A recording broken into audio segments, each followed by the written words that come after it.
லாபஸ்தானத்தில் போய் செவ்வாய் உட்காந்துருக்க போகிறான். அதே மாதிரி 7ஆம் இடம் கலத்திரஸ்தானத்தில் சுக்கிரன் உட்காந்துக்க போகிறான். அடுத்த 1.5 மாதத்துக்கு கண்டிப்பாக வாழ்க்கை துணைக்கு ஹெல்த் பாதிப்புகள் கொடுக்கும். ஸ்வீட்டு சாப்பிடக்கூடாது, அண்டர்லைன் பண்ணிக்கங்க. Sugar in any form.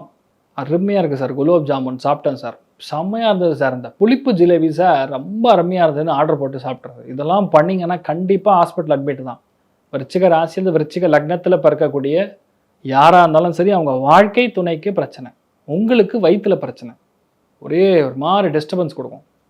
அதே மாதிரி இந்த டைம் பீரியட் ஒருவேளை சனி வக்கரமாக இருந்ததுன்னு வைங்க, மீனத்திலே சனி வக்கரமாக இயல்பாகவே ஜாதகத்தில் இருக்குது. 96 97 பிறந்தவங்க, அதே மாதிரி பார்த்தீங்கன்னா 66 67 பிறந்தவங்க, அவங்களுக்குலாம் இப்போலாம் கோல்டன் டைம், செம்ம ஆட்டம், பயங்கரமாக இருக்கும். என்னென்னா புதுசாக வேலை ஆரம்பிக்கிறது, தொழில் ஆரம்பிக்கிறது, உத்தியோகம், வியாபாரம், பட்டை கலப்போம். அதே மாதிரி பார்த்தீங்கன்னா இப்போது செவ்வாய் போய் உட்காந்துருக்க போகிறார். அப்போது மெயினாக கணவன் மனைவி யாரெல்லாம் கணவனுக்கு கல்யாணம் ஆகலையோ அவங்களுக்குலாம் கல்யாணம் ஆகும்.